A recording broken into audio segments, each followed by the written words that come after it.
এই সিম্পলভাবে এভাবে মাটন রান্না করলে খেতে দারুণ হয়। যারা খেতে পছন্দ করে না তারাও কিন্তু চেটেপুটেই খাবে। একবার ট্রাই করতে পারেন।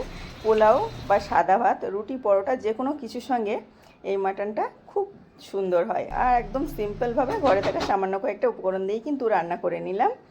আসুন দেখে নেওয়া যাক কীভাবে বানাচ্ছি। প্রথমে একটা কড়াইয়ের মধ্যে কিছুটা পরিমাণ সরিষার তেল দিয়ে নিচ্ছি। এই রান্নাতে খুব বেশি তেল লাগে না, তবে এখানে 1 কাপের মতো আমি তেল দিয়েছি। চাইলে সাদা তেল দিয়েও বানাতে পারেন। একটু দারচিনি দিলাম তেলটা গরম হয়ে যাওয়ার পরে। আর তারপরে একটা তেজপাতা, একটু লবঙ্গ, একটু এলাচ, যে শুকনো উপকরণগুলো থাকে তো সবগুলো একটু একটু করে দিয়ে নিচ্ছি। দিয়ে এখন কিন্তু আমি ভালোভাবে লাল করে নেব। আর এখন কিন্তু আমি সাইডে কিন্তু মাংসটা ধুয়ে ভালোভাবে জল ঝরিয়ে নিয়েছি। এখন দিচ্ছি পেঁয়াজ কুচি, একটু বড় সাইজের দুটো পেঁয়াজ কুচি দিয়ে নিলাম। এটা একটু লাল করে নেব, খুব বেশি লাল নয়, ভালো করে ভাজা ভাজা করে নিচ্ছি। আর পেঁয়াজ কুচিটা একটু লাল হয়ে আসলেই এখানে দিয়ে নিচ্ছি আদা আর রসুন বাটা। একসঙ্গেই আছে 2 টেবিল চামচের মতন। প্রথমে 1.5 টেবিল চামচ দিচ্ছি, পরে 1/2 টেবিল চামচ পরে দিয়ে নেব। আদা রসুনটা ভালোভাবে লাল করে নিচ্ছি। আদা রসুনের একটা কাঁচা গন্ধ বার হয়ে যাবে, একটা দারুণ একটা ফ্লেভার বার হবে। যে মাংসটা ধুয়ে জল ঝরিয়ে রেখেছিলাম, এখন কিন্তু মাংসটা আমি দিয়ে নিচ্ছি। মাংসটা দিয়ে ভালোভাবে নেড়ে চেড়ে নিতে হবে। এভাবে অবশ্যই কিছুক্ষণ ধরে ভাজা ভাজা করে নিতে হবে। আর মাংস থেকে কিন্তু জল ছাড়বে, সেটাতেই কষানো হয়ে যাবে। আমি ভালোভাবে নেড়ে চেড়ে মিশিয়ে নিয়েছি। আর এভাবে মাংস রান্না করলে হয় কি, খুব অল্প উপকরণ দিয়ে কোনো রকম গন্ধ ছাড়বে না, দারুণ একটা ফ্লেভার বার হয় আর খেতে দারুণ লাগে। এখন দিয়ে নিচ্ছি লবণ, 1 টেবিল চামচের মতো স্বাদ অনুযায়ী লবণ দিলাম। লবণটা দেওয়ার পরে কিন্তু ঢাকনা দিয়ে কিছুক্ষণ ঢেকে রেখে দিতে হবে। এক্সট্রা যে মাংস থেকে জল ছাড়বে সেটা শুকিয়ে নিতে হবে। তো আমি ঢাকনা দিয়ে ঢেকে কিছুক্ষণের জন্য শুকিয়ে নিলাম। এখন তেল ছেড়ে দিয়েছে। এখন আমি বাকি উপকরণগুলো অ্যাড করব। আর এভাবে রান্না করলে স্বাদ যেমন দারুণ হয়, সময়টাও খুব কম লাগে, কম সময়ে কিন্তু বানিয়ে নিতে পারবেন। আমি এখানে লঙ্কা গুঁড়ো দিয়ে নিচ্ছি 1 টেবিল চামচ। আর এখানে জিরে, মরিচ, ধনিয়া গুঁড়ো, এখানে আছে সর্ষে, আর আছে তেজপাতা, এলাচ, লবঙ্গ, সব কিছু মিক্স মশলা একটা বাড়িতে তৈরি করে রেখেছিলাম। ওইটা আমি একটু বেশি করেই দিয়েছিলাম। আর তারপরে ওই যে 1/2 টেবিল চামচ আদা বলেছিলাম দেবো, এটা এখন দিয়ে নিলাম। দিয়ে সমস্ত উপকরণগুলো একসঙ্গে এখন মিশিয়ে নিচ্ছি। খুব বেশি উপকরণ নয়, এই তো ভালোভাবে মশলাগুলো আমি মিশিয়ে নিলাম। এখন দিয়ে নিচ্ছি বেশ কয়েকটা কাজু বাদাম বেটে রেখেছিলাম, সেটা দিয়ে নিচ্ছি। আর সামান্য একটু টক দই ওর সঙ্গে দিয়ে নিচ্ছি। টক দইটা আমি 3 টেবিল চামচের মতো ব্যবহার করেছি। এটা একদম অপশনাল, না দিলেও হবে, তবে দিলে খেতে স্বাদ হবে দারুণ।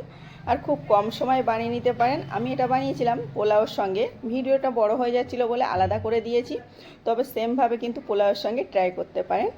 আমি এই তো বেশ কিছুক্ষণ ধরে আবারও কাজু বাদাম আর ওই যে এর মধ্যে আমি কষিয়ে নিলাম। এখন আবারও দিয়ে নিলাম একটু ভাজা জিরে গুঁড়ো। আর দিয়ে নিচ্ছি 4 টুকরো আলু, যেহেতু আমরা 4 জনা খাবো ওই জন্য 4 টুকরো আলু দিলাম। দিয়ে ভালোভাবে নেড়ে চেড়ে এখন কষিয়ে নিচ্ছি। এই তো ভালোভাবে কষিয়ে নেওয়া হয়ে গেছে। এখন 1/2 কাপের মতো আমি জল দিয়ে নিচ্ছি, 1/2 কাপেরও কম, সামান্য পরিমাণে জল দিয়েছি। আমি আলুটা কিন্তু ভেজে নিইনি, একদম কাঁচা আলু দিয়ে নিলাম। আর একটু মিশিয়ে নিচ্ছি, নিয়ে এখন ঢাকনা দিয়ে ঢেকে রেখে দেবো আবারও যতক্ষণ না শুকিয়ে যাবে।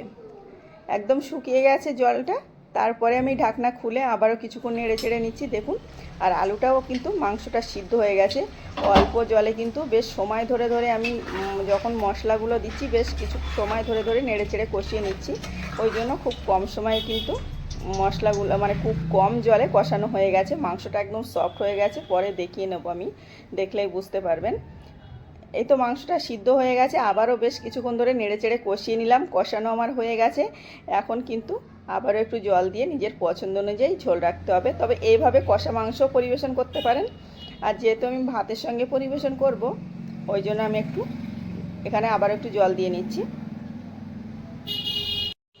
আজকে একটু বলে আসি, প্লিজ আজকের রেসিপিতে যদি কোনো নতুন বন্ধু থেকে থাকেন অবশ্যই আমার পাশে থাকার অনুরোধ করছি। লাইক সাবস্ক্রাইব করে এমন সহজ রেসিপিতে অবশ্যই কিন্তু চ্যানেলটাকে সাবস্ক্রাইব করে রাখবেন, তাহলে সবার আগে নোটিফিকেশান আপনার কাছে পৌঁছে যাবে। আমি ভালোভাবে সবগুলো কষিয়ে নেওয়ার পরে এখন 3 কাপ আমি জল দিয়ে নিচ্ছি।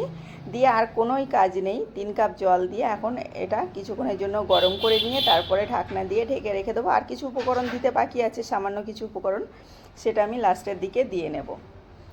তবে এটা বানালে কিন্তু দারুণ একটা ফ্লেভার বার হচ্ছে এখন থেকেই। আর লাল লাল ঝোল তৈরি হয়ে গেছে। এটা দিচ্ছি মিট মশলা 1/2 টেবিল চামচ, আর দিয়ে নিচ্ছি, ঢাকনা দিয়ে রাখছি। কিছুক্ষণ পরে কিছুটা কাঁচা লঙ্কা দিয়ে আমি নামিয়ে নেব। ঢাকনা দিয়ে জলটা একদম শুকিয়ে গেছে, মাংসটা একদম শুকনো শুকনো, দেখুন এমন ঝোল ঝোল রেখে আমি নামিয়ে নিচ্ছি। রেডি হয়ে গেছে। প্লিজ আপনারাও সেমভাবে ট্রাই করবেন। কেমন হয়েছে বলতে ভুলবেন না। ভালো লাগলে প্লিজ লাইক করার অনুরোধ করছি। রেডি হয়ে গেছে, আর আমি সাইডে কিন্তু পরোটাও বানিয়ে নিয়েছি, মাংসের ঝোলের সঙ্গে পরিবেশন করব। মাংসের ঝোল দিয়ে পরোটা খেতে কিন্তু দারুণ লাগে।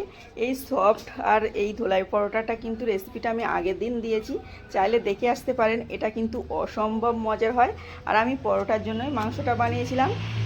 খেতে কিন্তু দারুণ হয় পরোটার সঙ্গে, আর পরোটাটা কতটা সফট দেখুন। আমি এখন পরোটার সঙ্গে মাংসটা পরিবেশন করব। প্লিজ আপনাদের কেমন লেগেছে বলতে ভুলবেন না। ভালো লাগলে লাইক সাবস্ক্রাইব করার অনুরোধ করছি।